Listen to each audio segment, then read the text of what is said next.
tayo sa Diyos, wala tayong magagawa. At sabi rin sa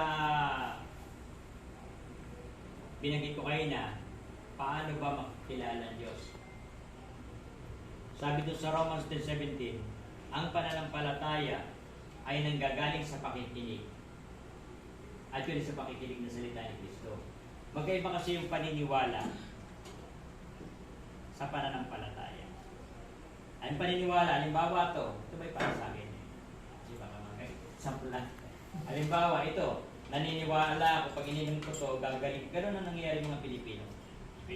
Na pag ininom nila ang isang bagay, naniniwala sila na kahit cancer, ang sakit nila, gagaling sila. Ngayon, pagka nangyayari, ituturo, madin. Yun natatak eh. Sabihin madin ininom ko yan. Gumaling ako, pero wala scientific basis. Yun ang pagkakaiba nun. Yung pananampalataya, ang resulta may scientific basis.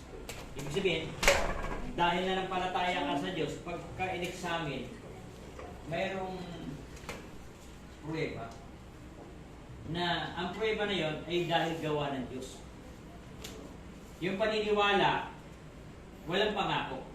Kumbaga sa tumalo ka sa isang mataas na building, alam mo Superman ka. Di ba?